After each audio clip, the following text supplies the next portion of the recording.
दरवाजे की घंटी लगातार बजे जा रही थी। इधर सोमेश जी बाथरूम में थे जबकि मालती जी रसोई घर में।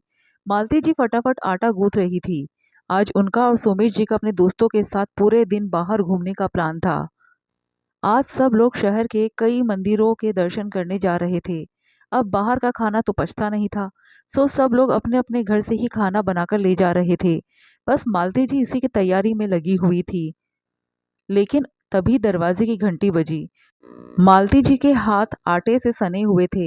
हाथ का आटा जैसे तैसे निकाल कर जितनी फुर्ती से वो चल सकती थी चलते हुए बाहर आई और आकर दरवाजा खोला तो सामने बेटी प्रीता, बेटा भावेश अपने परिवार के साथ खड़ा हुआ था। सबको अचानक एक साथ घर पर देखकर खुद मालती जी हैरान रह गई। ना कोई सूचना ना कुछ और। अचानक सब लोग एक साथ घर चले आए। उन्हें देखते ही मालती जी ने सवाल किया, अरे तुम लोग अचानक, कोई सूचना भी नहीं दी? अरे मम्मी, अपने ही घर आने की क्या सूचना देना, अपना घर है, जब चाहे तब आ जाओ। कहते हुए प्रीता बेफिक्री से उन्हें एक साइड कर खुद अंदर आ गई। उसके पीछे पीछे बाकी सब लोग भी आ गए और अंदर आते ही सोफे पर पसर गए। ये देखकर मालती जी ने कहा, अरे पर खबर तो कर देते तुम लोग। अरे मम्मी जी, क्या आप भी एक ही बात को लेकर बैठ गई हो? आप लोगों को ऐसा कौन सा काम होता है जो आपको पहले से खबर दे? काम तो हम लोगों के पास होता है। कैसे हम लोग टाइम निकालते हैं हमारा ही जी जानता है। भावेश की पत्नी सुरभि ने कहा, अरे मम्मी, वैसे खुशबू बड़ी अच्छी आ रही है, क्या स्पेशल बना रही हो? अचानक भावेश ने सवाल किया। हाँ, ये बात तो है, खुशबू तो शानदार आ रही है। वैसे कुछ भी हो, अपनी मम्मी के हाथ में जादू है। जरूर कुछ पकवान बना रही है मम्मी, प्रीता ने कहा। हाँ, तो जो भी बना रही हो मम्मी, उसकी क्वांटिटी ज़्यादा कर लो। आज हम पूरे दिन यहीं पर है, लंच डिनर सब यही करके जाएंगे। भावेश हंसते हुए बोला। पर बेटा, आज तो हमारा बाहर जाने का प्रोग्राम था। अभी 2 घंटे बाद हम लोगों यहाँ से रवाना होने वाले हैं, मालती जी ने कहा। क्या मम्मी, हम तो घर पर आए हैं और आप बाहर जाने की कह रही हो? आज का प्रोग्राम कैंसिल कर दो, प्रीता ने कहा। और क्या मम्मी, हमसे ज़्यादा आपका बाहर घूमने का प्रोग्राम ज़रूरी है क्या? आखिर आपका परिवार है, आपकी पहली प्राथमिकता है। अब जल्दी से अपने हाथों से कुछ बनाकर खिला दो, बहुत भूख लग रही है। हमने तो आज नाश्ता भी नहीं किया, सोचा आपके पास ही आकर करेंगे, भावेश ने कहा। सुनकर मालती जी ने कुछ नहीं कहा। मालती जी के 2 बच्चे थे, बड़ी बेटी प्रीता और छोटा बेटा भावेश। दोनों ही शादीशुदा थे और अपने अपने परिवार के साथ खुश थे और दोनों ही इसी शहर में रहते थे। पहले भावेश और सुरभि सोमेश जी और मालती जी के साथ ही रहते थे, लेकिन बुजुर्ग माता पिता की सेवा करने में भावेश और उसकी पत्नी सुरभि को बड़ा रोना आता था। पर फिर भी दोनों जैसे तैसे रह रहे थे, क्योंकि बच्चे अभी छोटे थे। अभी बच्चों को संभालने के लिए उन्हें सोमेश जी और मालती जी की जरूरत थी।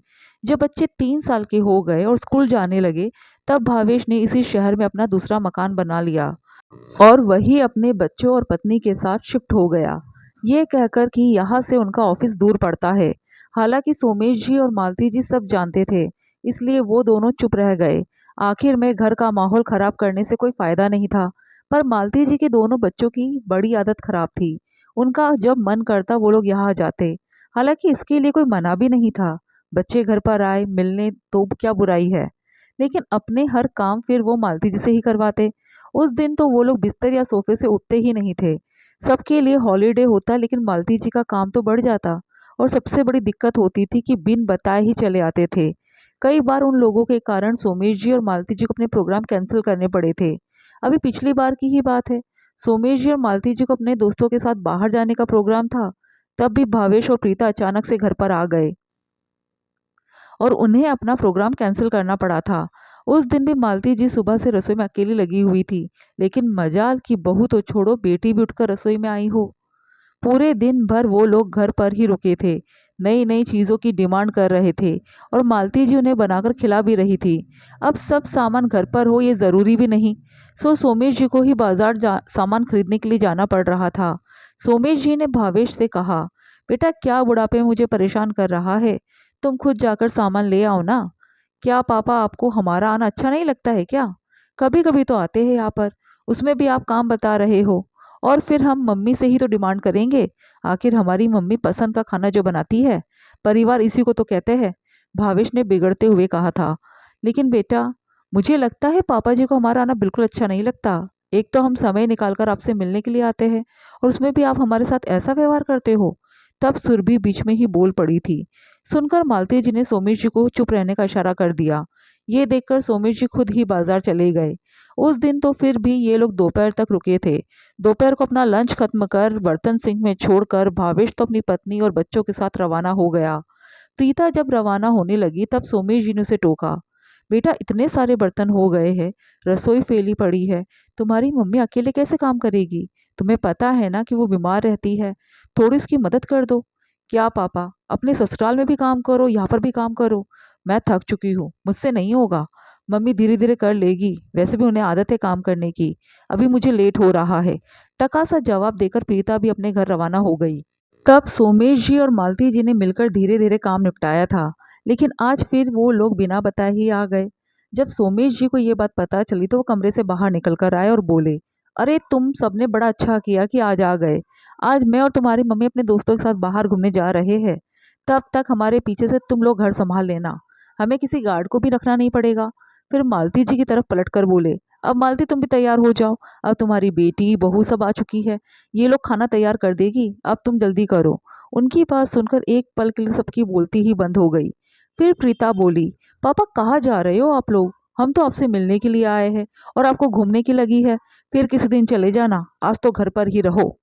हाँ पापा, हम तो मम्मी के हाथ का बना हुआ खाना खाने आए हैं, और आप हो कि जाने की बात कर रहे हो? आपको जाना है तो आप जाओ, लेकिन मम्मी को यही छोड़ जाओ। भावेश ने कहा, बेटा तुम्हारी पत्नी भी तो बहुत अच्छा खाना बनाती है, आज खाना वो बना देगी, सोमेश जी ने कहा। सुनकर सुरभि का चेहरा गुस्से में तिलमिला गया, पर वो कुछ बोली नहीं। ये देखकर भावेश बोला, क्या पापा, वो घर पर भी काम करे और यहाँ पर भी आकर काम करे, उसे भी तो आराम चाहिए होता है।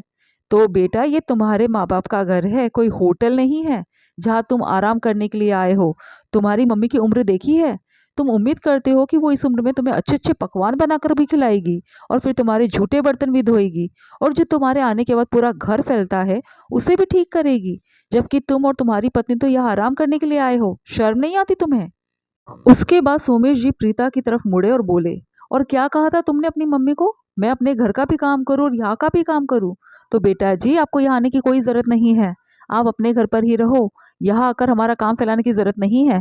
और हाँ, आइंदा आओ तो बोल कर ही आना, अब हम तुम लोगों के लिए अपने कोई प्लान कैंसिल नहीं करने वाले। बुजुर्ग है, इसका मतलब ये नहीं कि हम फालतू बैठे हुए हैं, हमारे भी अपने प्लान होते हैं। और अब घर पर रुक रहे हो तो अपना काम खुद कर लेना, और जा रहे हो तो जल्दी रवाना हो जाओ ताकि हम टाइम से रवाना हो सके। आखिर सोमेश जी की खरी खरी सुनकर सुरभि और भावेश तो तुनकते हुए अपने बच्चों को लेकर घर रवाना हो गए, जबकि प्रीता थोड़ी बहुत तैयारी करवा कर उसके बाद अपने घर रवाना हो गई।